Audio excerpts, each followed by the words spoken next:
Welcome one and all to this, my Wrestlemania 28 review. Before I get into it, let's get it out of the way, shall we? Please hit that subscribe button up above. Please let me know your thoughts on the show in this video in the comment section down below. And also give me that thumbs up if you like it and the thumbs down if you don't. Now into it, shall we? Started off with the WrestleMania pre-show, which was live on YouTube, so anyone in the world with access to the internet could have watched this, apart from maybe the North Koreans, because they probably sanction everything, don't they, over there?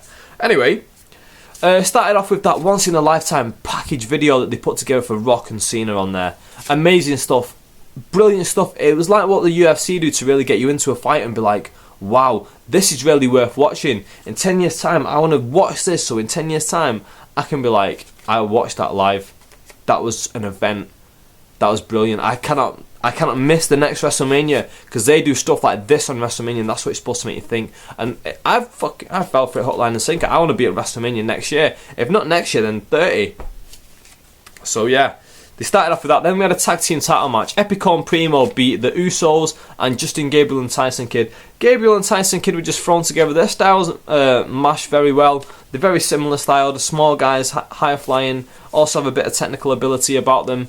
I don't know the storyline reason for them being put together and being given this title match on WrestleMania of all things. The real reason is just probably to put them on the card, give them a bit of the WrestleMania paycheck. If you know the storyline reason, please feel free to tell me down below and let me know. That'd be great. But yeah, Usos winning. It was an above average match. The crowd weren't really into it, but yeah, I thought it was alright. Then we had the first match, world title match, Daniel Bryan versus Sheamus, and I was like, oh, world title on first. I'm not too bothered. I'm not too fussed about it, to be honest. They can put it on first, and it doesn't bother me too much. They did it last year. They set the precedent. The only thing I don't want this year is that I don't want the world champion to go over the Royal Rumble winner, because it makes the Royal Rumble seem unimportant. And it makes me think of the Royal Rumble, why should I care about who wins it? It doesn't really make a difference. That's what I thought this year, because of what they did with the Royal Rumble winner last year, by just having Edge beat him and dick on him so much at WrestleMania. But yeah, Sheamus got the win, and not only did he win it in 18 seconds. They squashed Daniel Bryan, their world champion, on WrestleMania to try and make Sheamus look really impressive. To me, he didn't really look impressive, he just looked fluky. He caught Daniel Bryan when he wasn't really looking, kicked him in the head, pinned him. He didn't really give Daniel Bryan a fighting chance, so it doesn't really make him look impressive. The only reason they did this was just because they wanted to have one squash match on the card. Everyone thought it would be Big Show, Cody Rhodes. They swerved everyone, and I've just realised I've not wrote down Big Show, Cody Rhodes on this card that I've got in my hand. But yeah, I'll try and remember that. So yeah, Sheamus got the win. Am I upset that Daniel Bryan got squashed? Kind of, but you know, they gave him a run as the world champion. I never thought that would happen, especially this soon into his WWE career. So I'm just glad that they've given him that run, and I'm sure he's glad as hell that they just give him that run, and he doesn't really care that he got jobbed on Mania, because you know what, he's got the paycheck as well. That's what really matters at the end of the day. That's his job. Next up we had Kane versus Randy Orton. I thought Orton would go over in this one. I was wrong. Kane chokeslams him off the second rope, gets the pin, 1, 2, 3. I think they're going to go to Extreme Rules. Orton will punt him in the head, get the win there. Probably last man standing match. Then Kane will be out until like SummerSlam or Survivor Series. They'll use him like sporadically from now on, I think, because he's wanting to retire for about 4 years now, hasn't he? Next match, I believe the next match might have been Big Show, Cody Rhodes, actually. So yeah, I'll just talk about that one now. IC title. Yeah, Big Show basically beats Cody Rhodes. I don't remember a lot about this match. I watched this one live last night. The rest of it I watched after work this morning. Well, from the Hell in the Cell onwards, I watched after work. Not this morning, about 2 or 3 hours ago. So look, like 6 PM or whatever. So yeah, this match, I don't remember a lot about it. Big Show basically gets the win and is the new Intercontinental Champion. This leaves Cody Rhodes free now to elevate up the card and maybe face off against Sheamus for that world title. Now Sheamus needs fresh heels to contend with on SmackDown. Next up, women's match. Oh, the women's match. What every young male is supposed to really want to see, women's wrestling. This is awful. And you know what's even worse? They had Maria Menounos, someone who isn't a wrestler, someone who's just a minor celebrity in America. I've never heard of her before this, and she's even been on wrestling before. So that shows how bad she is. That she's even been on Raw before, and I still don't remember who she is. So Maria Menounos and Kelly beats Eve Torres and Beth Phoenix. My prediction was that Maria would get the pin over Eve Torres, because that's what they like to do. They like to put the celebrity over the wrestlers and be like, oh yeah, look at the celebrity, how good they are. Oh, they didn't do that this time. Oh wait, they did actually, yeah. And not only did they put her over Eve, no, they didn't do that one. They thought, do you know what, we're going to have this celebrity, this woman who's just coming out of nowhere. We're going to give her exposure to all these millions of pro wrestling fans who are now going to have heard of her and are going to not be fans of her, but then her profile's been raised, and we're going to put her over our world champion. Yeah, that'll make our show look great, won't it? No, it fucking doesn't. It makes it look stupid. It makes your women's champion, Beth Phoenix, who's just been pinned by someone who cannot wrestle, look stupid. It makes the entire women's division look stupid. But I was glad when this one ended, because I no longer had to watch it. I was talking to my mate at the time. He doesn't really watch wrestling anymore. We used to watch it all the time when we were kids, and we were chatting back and forth, and he said to me, I only want to watch the Undertaker Triple H match. And then we was watching this, and I just messaged him saying, this is fucking painful. And he just texts back saying lol, because he fucking knew it was bad shit. When someone who doesn't watch wrestling anymore can tell how bad a match is, that shows you how bad it is. Because he's not looking for technical wrestling, he's not looking for the high spots, he's not looking for good storytelling, he's just looking for something that looks like wrestling. And that didn't, because it was stupid and it was shit. Anyway, I got that prediction right, Maria Menounos to get the pin. Next up, Hell in the Cell. Oh boy, the Hell in the Cell. Now I fell asleep during this one, not because it was boring or anything like that, just because it was very, very late. It was probably about 2:30 in the morning over here. I had work the next morning, blah, blah, blah. Excuses, I fell asleep. Rewatched it again after work today, and oh, this was a fantastic match. First 5-10 minutes, I was like, WWE, you've overloaded me here. You've put in so much shit into this match. Not only have they said it's Triple H versus The Undertaker, end of an era, not only have they said that, they've gone, oh, by the way, the streak's on the line. Oh yeah, of course. Oh, what else? Oh, by the way, we'll put it in the steel cage. Oh, by the way, there's anything goes. Oh, by the way, Shawn Michaels was special guest referee, and oh, by the way, he was Triple H's best mate. And oh, by the way, he got retired by Undertaker. And oh, by the way, we're gonna bump him in the match, bring Charles Robinson out, and then we're gonna bump him. By the way. So yeah, this match annoyed me at the start, but by the end, it got me. It got me right where they wanted me to be. Emotional, goosebumps all over my body when Undertaker beats him and they carry Triple H out together. Him and Shawn Michaels carry Triple H out. Goosebumps. I was thinking to myself, this is good. And then I just felt it all down my body. I was like, fuck me. This has got me. What other form of entertainment can just get you like that? And out of nowhere, you don't even expect it. You're thinking it's good, but then you just feel it. You feel the goosebumps all down. The hair stands up on the back of your neck and all that. Brilliant, brilliant match. Brilliant match. 5-star if you include it all. From start to finish, when they entered to when they left. I loved that match. Amazing, amazing match. It might get a lot of flack. I don't know. I was planning on burying it at the start before the ending started to come and all that good stuff. So yeah, people might have been annoyed by it, but it got me. It took me the full 360. It took me from really excited and to them being like, oh, this is really annoying, and they'd be like, oh, this is actually fucking amazing. They've got it spot on. Undertaker wins, goes 20-0 at WrestleMania. Jim Ross, who came out just to announce this match, says this is the end of an era. Who knows if we'll ever see The Undertaker or Triple H wrestle again. I think we're going to see Undertaker miss next year's WrestleMania and return at WrestleMania 30, where he's going to lose for the first time at WrestleMania. He's going to drop the streak to someone, maybe John Cena, and then the next year at WrestleMania he's going to come back and say, do you know what, I'm here to beat you. If I don't beat you, I'm going to retire. Then that year, WrestleMania 31, so what's that, 3 years time, 2015, I reckon The Undertaker's going to retire then. You heard it here first, ladies and gentlemen. A lot of people will be talking on the boards now saying, oh, Undertaker's retired, he's not retired yet. Not until they say it on WWE TV is The Undertaker retired. Not until WrestleMania 30 when he appears then, I guarantee it. Well, I don't guarantee it, but I'm pretty sure it's going to happen. Next we have the 12-man. Team Teddy versus Team Johnny. Both want control of the entire WWE Raw and SmackDown. and everyone knew what was going to happen. Obviously, Team Johnny was going to win. This match was... it was okay. It dragged. This was the match where they just threw a load of guys in, 12 men to be precise. I said, you know what, guys? Get involved in this match. Put it all out there. Give us something to watch. Give us something worthwhile. And get your paycheck. Now, I watched it. I thought it was okay. Was it worthwhile? We'll find out with John Laurinaitis taking over on SmackDown. Great little spot where 3 of them did like a flip over the top rope. 3 of the SmackDown guys onto 3 of the Raw guys. That was a great little spot. And yeah, Team Johnny ended up getting the win when Zack Ryder is doing the woo, woo, woo, and then just as he's about to kick Miz in the head, Eve Torres has just climbed into the ring for some reason and he's going woo, woo, woo with him. Referee's like, what the fuck are you doing, you stupid bitch? Get out of the fucking ring. What are you doing? Stupid woman.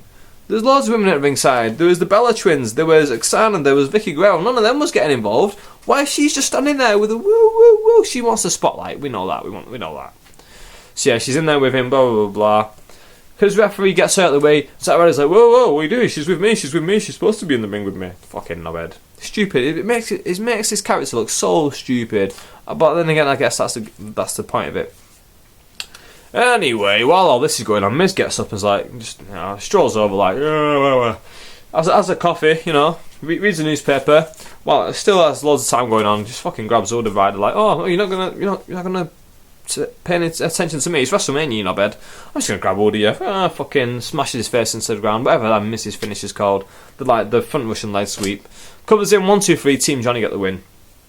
After the match, Eve Torres, surprise, surprise, BAM! Nails Zack Ryder in the bollocks. Yes, American. I just said bollocks, and it's not pronounced bullocks. That doesn't make any sense. A bullock is like a baby bull or something. Anyway, kicks him in the bollocks, and then scoots off out the ring, and everyone's like, "Oh my God, what is wrong with you, Eve? Have they not been watching? Have they not been watching wrestling for the past few weeks? They've just been like chilling out backstage, going, oh, what's happening out there? Oh, I don't fucking know. Eve Torres is doing something now. Who cares? Actually, they probably are doing. I mean, most people when they watch the women's wrestling, like, what's happening? I don't really know, to be honest. I'm just looking at the arses, just waiting for it to finish, to be honest. Anyway, another thing they had doing this was Heath Slater wanted to sing with Flo Rida, and I was like, why is Heath Slater doing on air? They must be giving him a push. They're giving him a backstage skit with Flo Rida. That's quite rare. They don't really do that kind of thing for a low class guy, anyway. And then he's like, oh, can I do a duet with you? Flo Rida's like, no. Can I dance for you? No. Can I do this? Flo Rida's like, oh, you can hold my microphone. Yeah, you're fucking funny, you Flo Rida. You're acting with shit. And then he ends up pushing Heath Slater into a wall, and Heath Slater like falls over, and then Flo Rida's going, oh, yo, what's going on out here, yo? And then they're like, oh, yeah, why just push this fool on the floor because he wanted a favour, he wanted to better his career. And I thought, no, I shall not let him better his career. I should be selfish and greedy. He speaks like that, Flo Rida. If you know him personally, that's how he speaks. That's exactly how he speaks. So, hello, my name's Flo Rida. So I pushed Heath. He fell over, and now let's go back into the dressing room where I shall do a few sit-ups. Yes. Okay, come on. And then him and his boys, they go into the room, and then Heath Slater's on the floor, and Johnny Curtis and Tyler Rex, Heath Slater's mates or whatever, come over and they don't go, oh, you pricks, yeah, let's have a little 3-on-3 little brawl there. They go, haha, you got pushed over by Flo Rida, you're such a knobhead. And it was like, alright, this is such an amazing backstage skit. Thank you for putting Flo Rida over on WrestleMania. That's what I wanted to see, Flo Rida go over big time. Anyway, WWE Championship match. CM Punk versus Jericho. I predicted Jericho to win. Oh, was I wrong? This is a very good match again. Not as good as the Cell match, which was a massive 5-star classic. This is like a 4-star, maybe 4.25, maybe 4.5, depending on how you feel. I don't know why I keep looking at that. I know exactly what's written on it. WWE, it just says, basically meaning WWE title match. So yeah, Punk versus Jericho.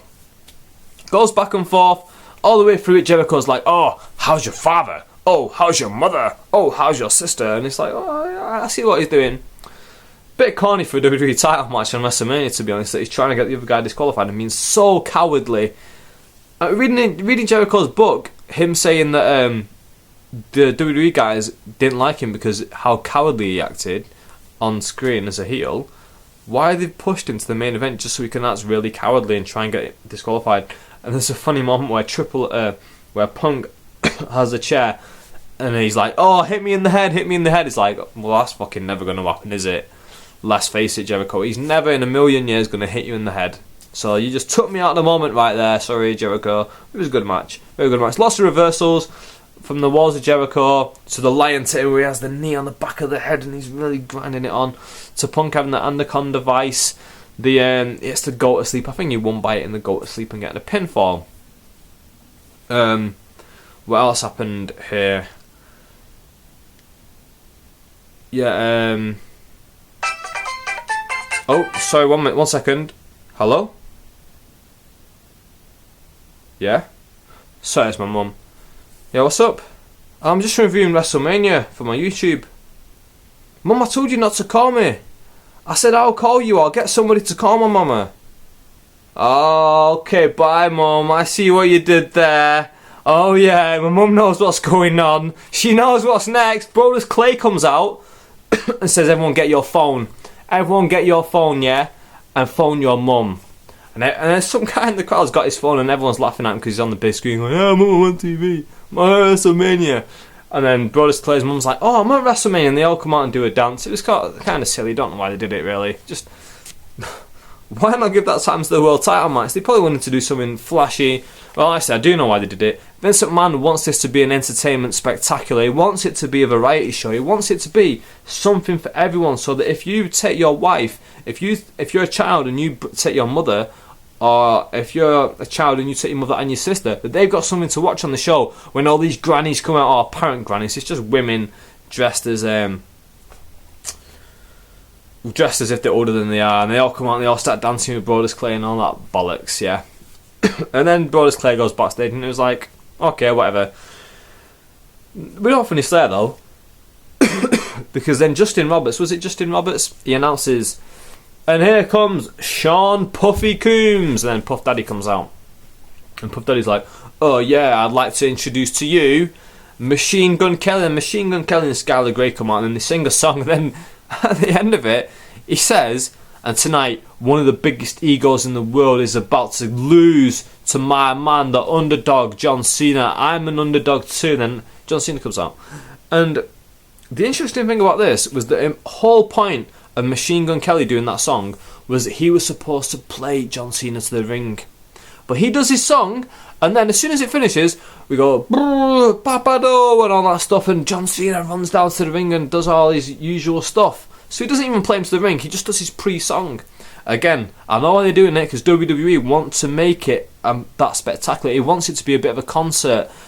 I don't really see why people go to see rap music live, especially like this kind of thing, because the music's so loud, it just sounds like the CD.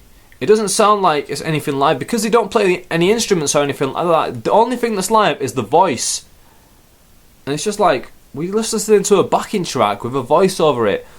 Why? This isn't really live music. This is just karaoke, really.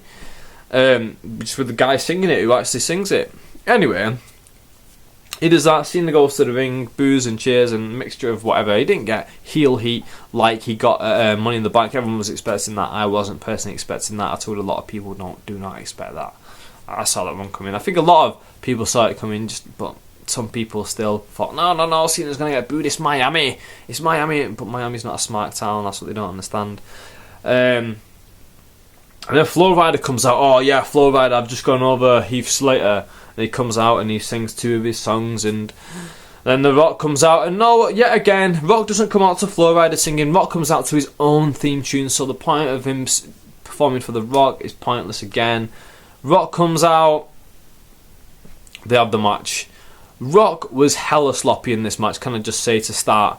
However, I really enjoyed this match. You know, everyone knows my opinions on it. I've done multiple videos about it. I've done my WrestleMania prediction video. I've done my Team Rock or Team Cena You Decide video. I've done 10 reasons why The Rock sucks. And I've done You Can't See Me, John Cena's album review. I've put all my thoughts about Rock and Cena and what I think of them into these videos. I wanted Cena to win. Cena didn't win. The Rock beats him by hitting the rock bottom when Cena looked to be dominating.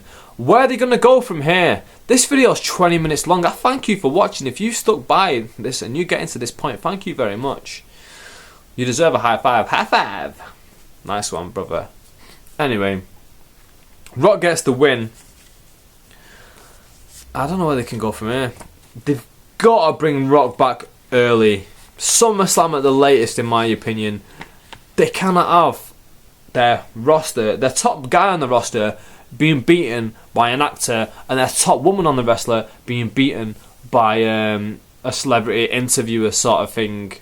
I don't know what you'd call Maria Menounos. I don't really know what she does. I just know that she does interviews on TV. So you can't have your top one of each gender getting buried on WrestleMania and then just go an entire another year before getting their redemption. You've got to give Cena his redemption soon, in my opinion. I thought he should have won tonight. He should have got the rub. It was still a good match.